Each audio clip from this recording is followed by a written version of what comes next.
Live from Washington, D.C., Sekulow Live. Phone lines are open for your questions right now.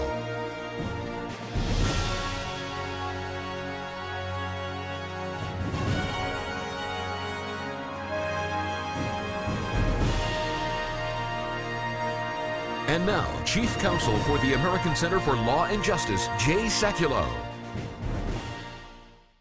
Two major cases out of the Supreme Court today, both 5-4 decisions. So just, again, 5-4, same justices in each that made up the majority and the dissenters. In the case, again, we were involved in both of these cases. On the pro-life case, these were the pro-life pregnancy centers. Some call them crisis pregnancy centers. This was a case out of California. We also have one out of Hawaii that will be affected by this, and we'll talk about this later in the show with our team of experts and attorneys who have been working on this.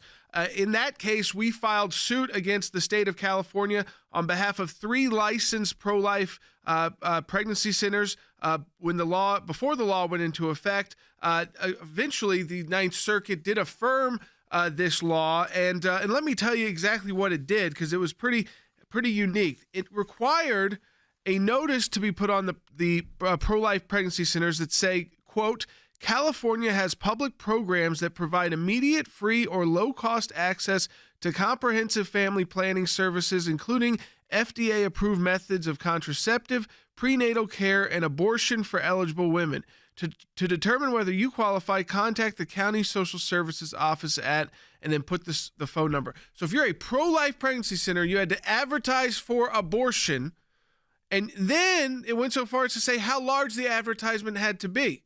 So the public notice posted had to be in a conspicuous place where individuals that are waiting may be easily able to read it.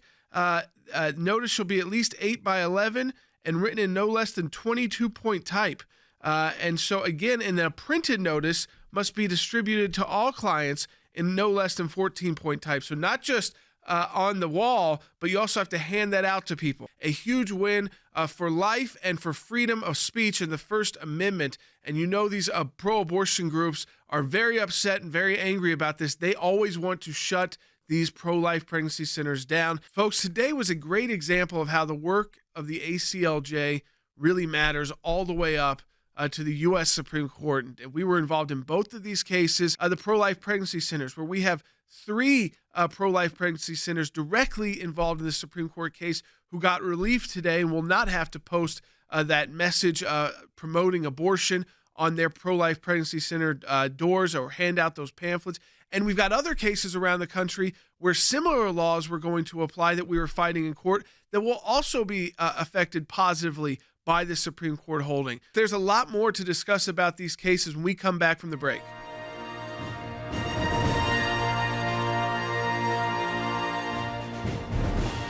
Welcome back to Sekulow Live. 2 major victories at the U.S. Supreme Court. We want to focus first on the pro-life victory, on the victory for life and the victory for free speech. It's a First Amendment case as well out of California. A simple question right off the bat. Sylvia writes in, what a great win for life. Phil on Facebook wants to just know, I think, Carly, we can run through this. Carly Gamble, one of our senior attorneys, who's very involved in this case, that basically which justices were for and which justices were against when it came to the pro-life case. Yeah, well, as you would expect, it ran right down party lines, and we talk about this all the time, the abortion distortion in this country. And so the 5 justices who were in the majority, Thomas wrote the opinion. Then you had actually a concurring opinion by the other 4 who joined the majority opinion, and that would be Kennedy, the Chief Justice, Justice Gorsuch, and Justice Alito. Those were the majority. And then you've got, obviously, the dissenters are Breyer, Kagan, Sotomayor, who am I missing here? Ginsburg. Yeah. So, and that was, by the way, for both cases. So you can apply that to both cases that came out today. Different people wrote the opinions, but the same cases. I wanted to go to the language, Carly, because we read in the first segment just kind of what these restrictions were. It was to put on the wall that the abortions are provided in other places, and this is for pro-life pregnancy centers. And by the way, you've also got to give handouts to people about this, that you don't do it here, and here's a place they can get it for maybe even free or at low cost. And California's argument was that they were being very progressive by pushing this kind of speech and letting people know they had access to this kind of care.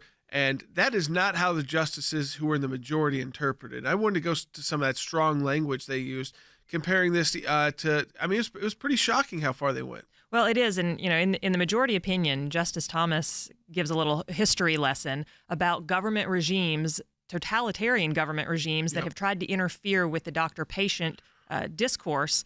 And I mean, he compares this to things like communist China and Nazi Germany. It's and I don't want to say that it's a direct comparison, that he goes that far, but why else is it in the opinion if not to say, hey, this is exactly the stuff of totalitarian, authoritarian governments trying to interfere and silence speech with which they disagree, and that's obviously a real concern. And then the concurring opinion authored by Justice Kennedy, I think, actually has some of the best language in there about the forward thinking. Yeah, let's go to it. Yeah, so what he says here is that the California legislature included in its official history the congratulatory statement that the act was part of California's legacy of, quote, forward thinking. But it is not forward thinking to force individuals to be an instrument for fostering public adherence to an ideological point of view they find unacceptable. It is forward thinking to begin by reading the First Amendment as ratified in 1791, to understand the history of authoritarian government as the founders then knew it, to confirm that history since then shows how relentless authoritarian regimes are in their attempts to stifle free speech, and to carry those lessons onward as we seek to preserve and teach the necessity of freedom of speech for the generations to come. We hear it all the time, is that if you actually read the Constitution, it's very clear, especially when it comes to these cases of speech and what kind of speech, what does that mean to have freedom of speech in the United States? It's pretty broad, and there's actually a call coming in on just that point. Block in New York on line 1. You're on the air. Oh, hi. Well, you stole some of my thunder because I was going to chime in with this comment that the First Amendment is pretty explicit about what it guarantees, including freedom of religion and freedom of speech. Nowhere in the Constitution does it talk about contraception or abortion, and yet what disturbs me is there are 4 justices who seem to think that a right that doesn't emanate from the Constitution overrides the First Amendment rights, which clearly is applicable to the counseling centers. Well, and we talk about this all the time, Block, and it's as if when it comes to this issue, I bet if it was any other issue, if you took abortion out of it, I think you'd have a 9-0 decision.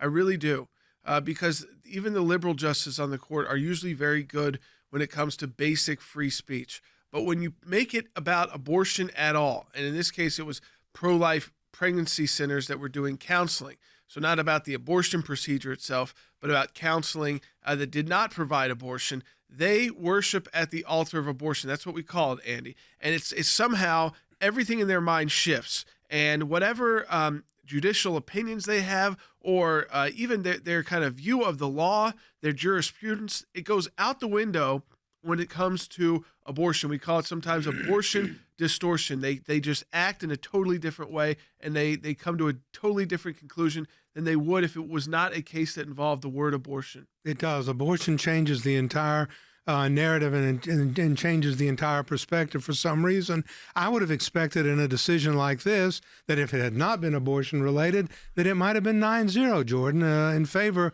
of overturning what California was forcing people to do. And that's exactly what California was forcing people to do, because if you look at this policy under this FACT Act, they were saying, California, the state was saying, who must speak the act's message, what they must say, how they must say it, to whom they must say it. And when you take all those together, it comes up to me with one conclusion.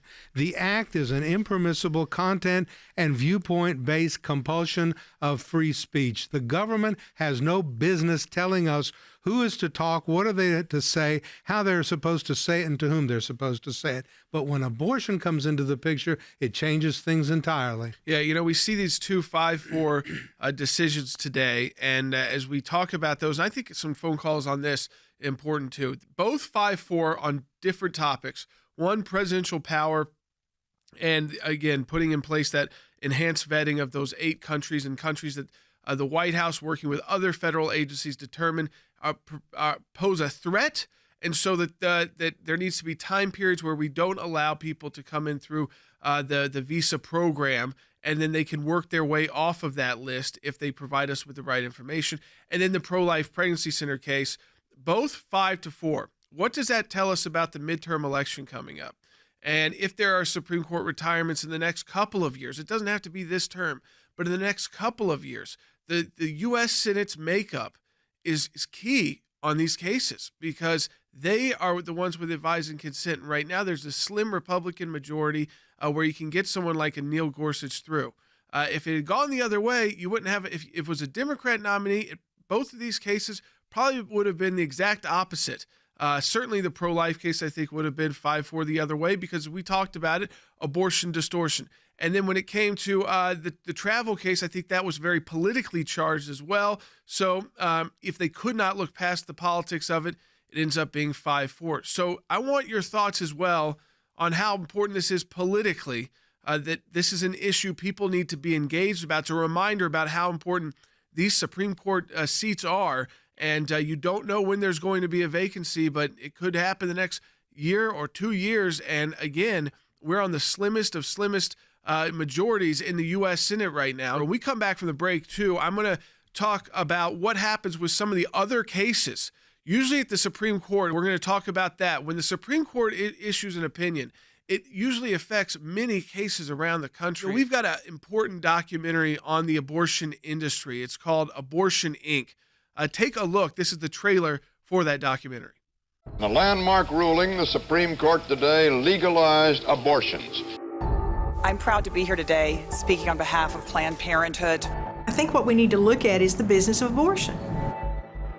This is how many abortions need to be sold. An organization is chopping up children and selling the body parts. They've been caught red-handed. I didn't want anyone to see me. I didn't want anyone to know.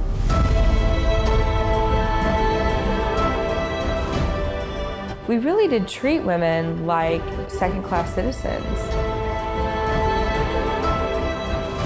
Planned Parenthood really is Abortion, Inc. They believe that they're doing a service. Well, that child is in a surgical tray. I would tell you that child has value. Well, I think the greatest sin in the world is bringing children into the world.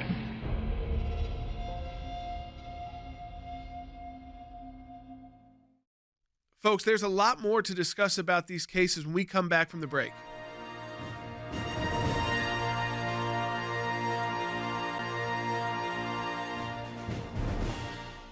To focus in on what happened with the pro-life pregnancy case, I did want to discuss as well with Carly Gamble how this affects. We've got other cases, Carly, that are affected now by this decision. One of ours was part of this because we represented one of the three of the licensed facilities. That's the brief here that I'm holding. And then we also, though, have cases that are similar in other states that this will impact. Yeah, that's right. So we've got the Living Well, the three petitioners there. So the exact same legislation is at issue. And so we expect that this applies, obviously, directly to those three and that case will be going along the same lines as this. It's a victory for our clients there. But then we also have a case in Hawaii.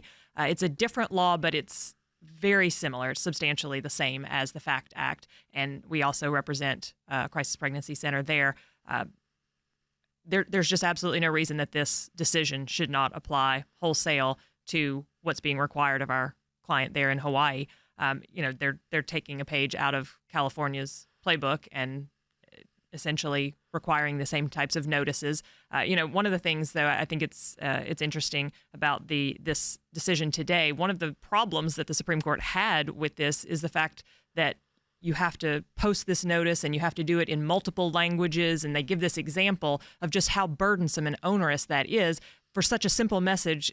What if it were just 2 words, choose life, and all of the other language that would have to surround that, and what they say is that drowns out the message of the center. Yeah. And that's exactly what they've said here, that the First Amendment doesn't allow that. And, this is a tremendous victory for, our clients that are directly affected by the California legislation, as well as that client in Hawaii that should also and for the First Amendment in general, especially when the abortion industry, they like to have these laws both ways when it applies to them, and the Supreme Court has said no.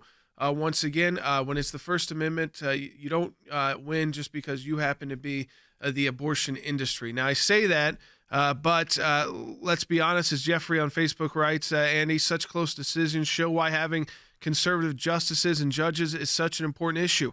I mean, these are right on the line. Yes. To us, this is common sense on both these cases, but they are right on the line of going the other way. Well, we're very close in the Senate, Jordan, as you know. I mean, what is it, 51-49? Yep. And we need to keep that majority in the Senate so that we can get conservative justices confirmed.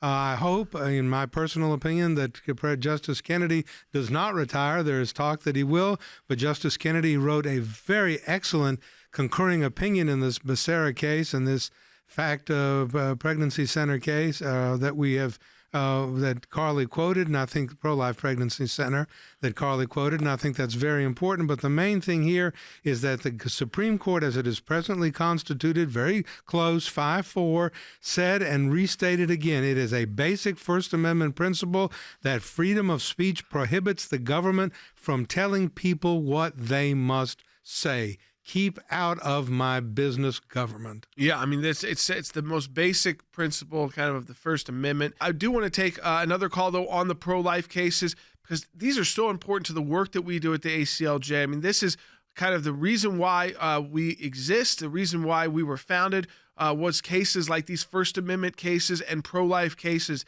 And in this situation, it just happened to mix both of the issues together, where it was a case involving pro-life pregnancy centers, but a First Amendment issue. Ray is calling in from Asheville, North Carolina, on line 5. Ray, welcome to Jay Sekulow Live. You're on the air. Thank you. I just want to thank the Lord for the rulings today by the Supreme Court, and I thank God for the work that you folks do. My natural mother was a prostitute, wanted to have me killed by abortion. I thank God that her stepsister pleaded with her not to kill me. She took me, raised me.